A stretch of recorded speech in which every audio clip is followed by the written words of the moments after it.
الله الرحمن الرحيم إن الحمد لله نحمده ونستعينه ونستغفره ونعوذ بالله من شرور أنفسنا ومن سيئات أعمالنا من يهده الله فلا مضل له ومن يضلله فلا هادي له وأشهد أن لا إله إلا الله وحده لا شريك له وأشهد أن سيدنا ومولانا محمدا عبده ورسوله أرسله بالحق بشيرا ونذيرا بين يدي الساعة من يطع الله ورسوله فقد رشد واهتدى ومن يعص الله ورسوله فقد ضل وغوى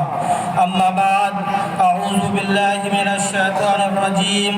بسم الله الرحمن الرحيم وإنه لتنزيل من رب العالمين نزل به الروح الأمين على قلبك. وقال النبي صلى الله عليه وسلم ما اجتمع قوم في بيت من بيوت الله يتلون كتاب الله ويتدارسونه بينهم إلا نزلت عليهم السكينة وغشيتهم الرحمة وحفتهم الملائكة وذكرهم الله في من عنده أو كما قال عليه الصلاة والسلام. اسلامی سنگ نیپال کوسی پردیش کی جانب سے 2 روزہ عظیم الشان اجلاس کے اس اختتامی اجلاس کے صدر اجلاس امیر اسلامی سنگ نیپال جناب مولانا نذر الحسن فلاحی صاحب، اس اجلاس کو زینت اور رونق بخشنے والے معزز افراد اور شخصیات میں بھوکراہا نرسنگ گاؤں پالیکا کے پالیکا ادھیکش جناب اجمل اختر آزاد صاحب، اس اسٹیج پر تشریف فرما اس اجلاس کے روح رواں اور اس اجلاس کو سجانے والی محترم شخصیت امیر صوبہ اسلامی سنگ نیپال جناب مولانا سجاد عالم فلاحی صاحب حفظہ اللہ ورعاہ، اس اجتماع گاہ کے اسٹیج پر تشریف فرما اسلامی سنگ نیپال کے مرکزی مجلس شورا کے معزز و محترم اراکین، اس اجلاس کے اسٹیج پر تشریف فرما ملک نیپال کی مختلف جمعیات، دینی اداروں کی معزز ترین شخصیات، علماء، صدور، نظما، اس اجلاس میں تشریف فرما اور زینت بخشنے والے انتہائی باوقار علماء کرام، اس اجلاس میں تشریف فرما معزز ترین حجاج کرام، بزرگوں، باشندگان بھوتہا، باشندگان بھوکراہا، باشندگان گھسکی، دیوان گنج اور قرب و جوار اور علاقے کے علم دوست تمام ترین ذی وقار افراد، نوجوانوں، عزت مآب ماؤں اور بہنوں اور بیٹیوں اور جامعۃ الاصلاح الاسلامیہ جو گہوارہ علم اور معہد علمی ہے، منارہ علم ہے، اس ادارے کے جملہ ذمہ داران ادارہ، سرپرست ادارہ، اساتذہ کرام، عزیزان گرامی قدر طلباء و طالبات اور حاضرین مجلس، السلام علیکم ورحمۃ اللہ وبرکاتہ۔ آؤ قرآن و سنت کی طرف، یہ ایک آواز ہے، یہ دل کی صدا ہے، یہ وہ آواز ہے، یہ پکار ہے جو پکار غار حرا سے اللہ کے پیارے نبی، مقدس ترین شخصیت جسے اللہ تعالیٰ نے حکم دیا تھا کہ یا ایھا المزمل قم فانذر، اے وہ لپیٹ کے سونے والے اٹھو اور مدہوش لوگوں کو بیدار کرو، دین سے دور لوگوں کو، غافل لوگوں کو اللہ کی طرف بلاؤ۔ اسلامی سنگ نیپال اس پکار کو دوبارہ سے ملک نیپال کے اس پورے علاقے میں آب و تاب کے ساتھ یہ آواز لگاتی ہے کہ آؤ پلٹ آؤ اللہ اور اللہ کے کتاب قرآن مجید کی طرف، اے مسلمانوں اور اے عام انسانوں، لوٹ آؤ اپنے پالن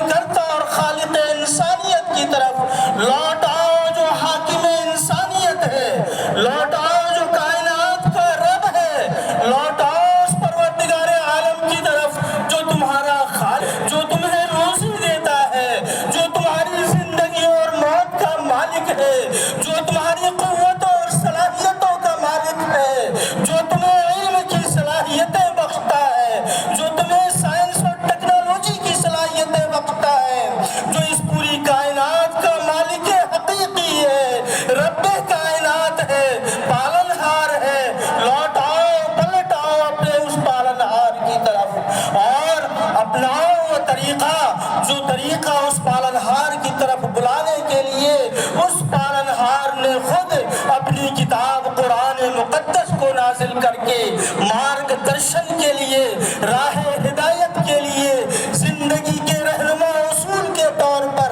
ہمیں، آپ کو، علماء کو، جہلاء کو، معززین کو، بزرگوں کو، دنیا کی تمام انسانیت کو، مرد کو، خواتین کو، انفرادی طور پر، اجتماعی طور پر، سماجی زندگی کے لیے، خاندانی زندگی کے لیے، سیاسی زندگی کے لیے، معاشی زندگی کے لیے اور زندگی کے تمام تر اصول کو اپنانے کے لیے قرآن بجا طور پر مارگ درشن ہے۔ اس قرآن کی طرف پلٹ آؤ، یہ ہمارا آہوان ہے، یہ ہماری دعوت ہے۔ اور پچھلے 2 دنوں سے قرآن مجید کو اور سنت رسول کو نمونہ بنا کر، مرکزی موضوع بنا کر کے مختلف موضوعات پر آپ کے سامنے گفتگو پیش کی گئی ہے۔ میں آپ کو دعوت دیتا ہوں ان تمام موضوعات کو اپنی زندگی کا حصہ بنائیں اور پلٹ آئے اللہ کی طرف۔ میں آج اپنی اس گفتگو میں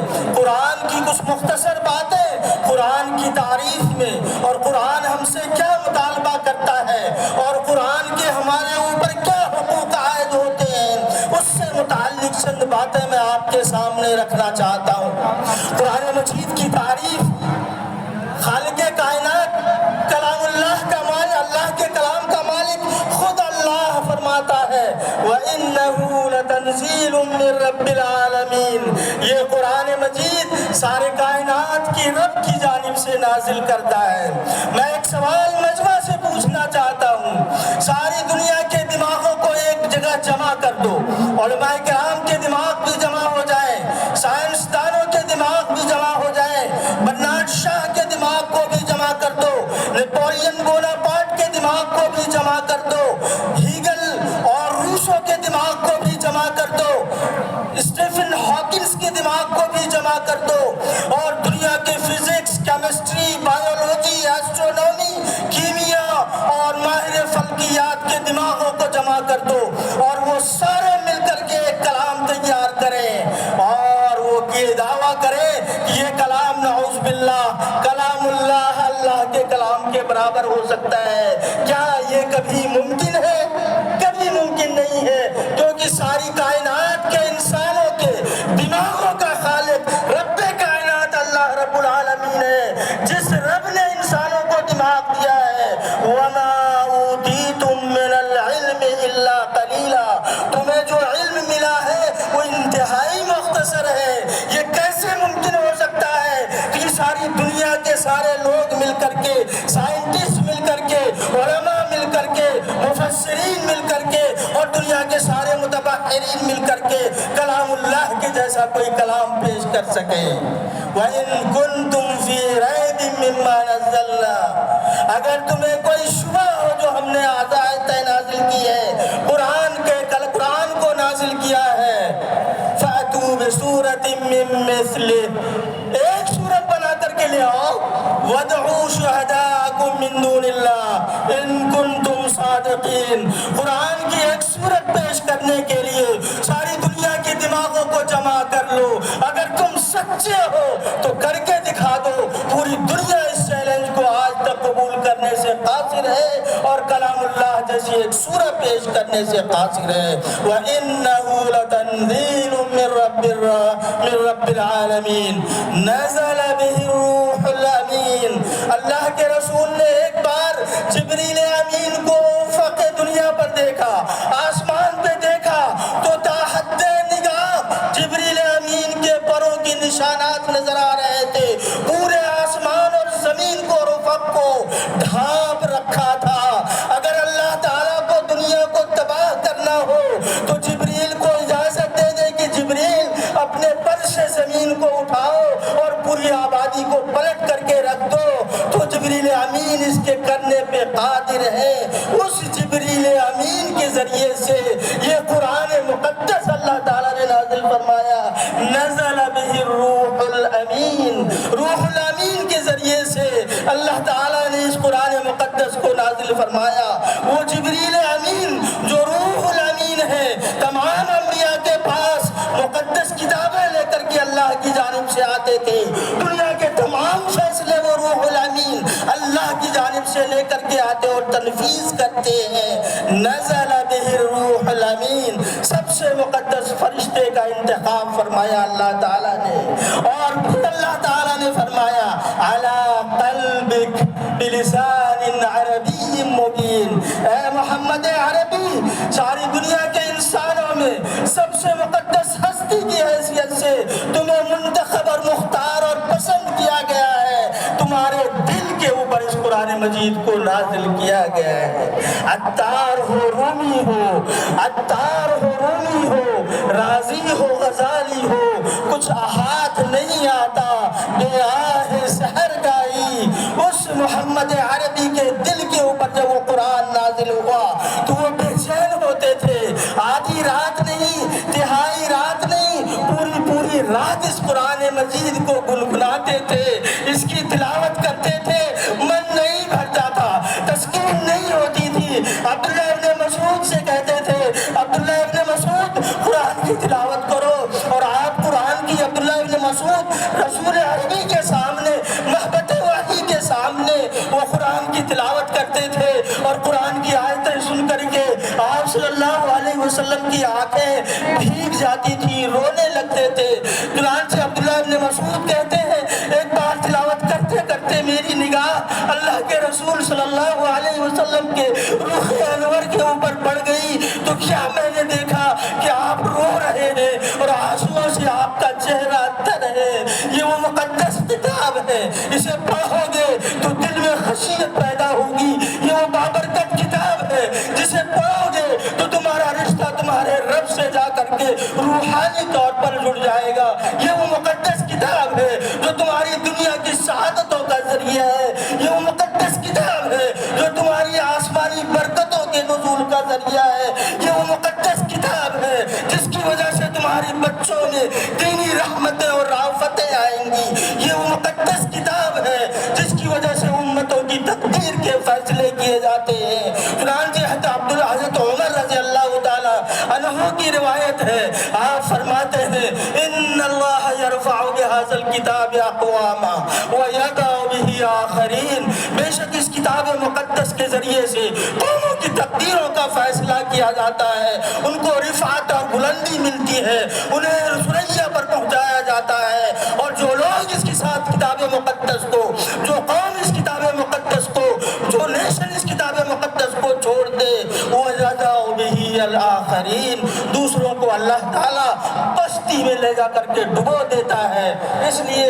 اس کتاب مقدس سے ہمارا رشتہ انتہائی مضبوط ہونا چاہیے. اللہ کے نبی صلی اللہ علیہ وسلم نے ایک بار ارشاد فرمایا، اس مجمع کو دیکھتے ہوئے ٹھاٹھے مارتا ہوا یہ مجمع بزرگوں کا، علماء کرام کا کہکشاں ہے. اس مجمع میں خواتین علماء بھی ہیں، متبحرین بھی ہیں، قرآن کی پڑھنے والیاں بھی ہیں، قرآن کی تلاوت کرنے والیاں بھی ہیں، تنہائی میں قرآن پڑھتی اور روتی بھی ہیں، اور قرآن کی عظمت کے گن بھی گاتی ہیں. ہمارے عزیزان گرامی قدر طلبہ بھی ہیں. میں ان کے سامنے یہ عظیم ترین حدیث رکھنا چاہتا ہوں. اللہ کے نبی صلی اللہ علیہ وسلم نے ارشاد فرمایا مجتمع قوم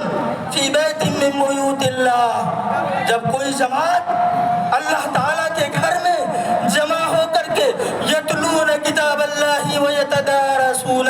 اللہ کی کتاب قرآن مقدس کی تلاوت کر رہی ہوتی ہے، ویتدارسون، اور اس کی آیات اور اس کے مفاہیم پر غور کر رہی ہوتی ہے، تو اللہ کے نبی صلی اللہ علیہ وسلم ارشاد فرماتے ہیں الا نزلت علیہم السکینہ، وقار ان کے اوپر نازل ہوتا ہے. میرے بزرگوں، باوقار مجلس میں آپ ہیں، علماء کرام انتہائی عظیم الشان مجلس میں آپ ہیں. میری دختران اسلام، میری بیٹیوں اور ماں اور بہنوں، آپ اس مجلس میں ہیں جس مجلس کے بارے میں اللہ کے نبی بشارت دیتے ہیں کہ ان کے اوپر غشیت علیہم السکینہ، سکینت آپ کے اوپر نازل ہو جاتی ہے، وقار اس مجلس کے اوپر نازل ہو جاتا ہے. اور پھر اس کے بعد وغشیتہم الرحمہ، اللہ کی رحمت انہیں ڈھانپ لیتی ہے. آپ رحمت کے سائے میں ہیں. کیسے مقدس ہیں ہم اور آپ کہ قرآن مجید کی تلاوت کی گئی، قرآن کی معنی اور مطالب آپ کے سامنے پیش کیے جاتے ہیں، قرآن کی طرف پلٹ آنے کی دعوت آپ کو دی جاتی ہے تو گویا کہ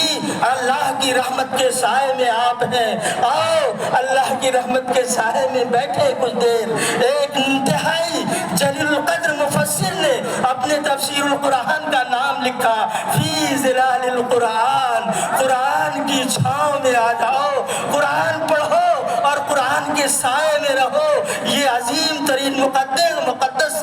مفسر قرآن جناب شہید قطب رحمت اللہ علیہ ہیں، جن کی تفسیر پوری دنیا میں معروف ہے فی ظلال القرآن۔ پھر اللہ کے نبی فرماتے ہیں وَحَفَّتْهُمُ الْمَلَائِكَةُ، فرشتے اس مجمع کو گھیر لیتے ہیں۔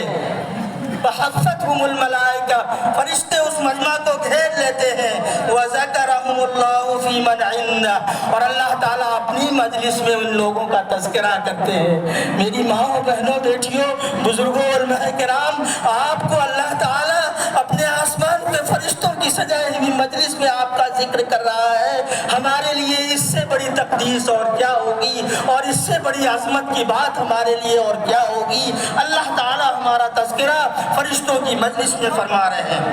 میرے بھائیوں اور میرے بہنوں، یہ قرآن مجید یہ ایمان میں اضافے کا ذریعہ ہے۔ اس سے پہلے یہ آیت بار بار تلاوت کی گئی ہے۔ اللہ تعالیٰ فرماتا ہے انما المؤمنون اذا ذکر اللہ وجلت قلوبهم واذا تلیت علیہم آیاتہ زادتہم ایمانا وعلی ربہم یتوکلون۔ اہل ایمان کا حال یہ ہے کہ جب ان کے سامنے آیات اللہ، قرآن کی آیات کی تلاوت کی جاتی ہے، وجلت قلوبہم، ان کے دل اللہ کی یاد سے ڈگمگانے لگ جاتے ہیں، ان کے دل پسیسنے لگ جاتے ہیں، ان کے دل اللہ کی ہیبت اور عظمت سے کانپنے لگ جاتے ہیں، ان کے دل میں اللہ کی عظمت بیٹھ جاتی ہے اور وہ اللہ کے سامنے گڑ گڑانے لگتے ہیں۔ پھر اللہ کی خوف سے تنہائی میں نکلنے والا ایک قطرہ آنسو ان کی مغفرت کا ذریعہ ہو جاتا ہے۔ اللہ کے نبی صلی اللہ علیہ وسلم نے فرمایا کوئی شخص تنہائی میں اللہ کو یاد کرے، ذکر اللہ خالیا ففاضت عینا،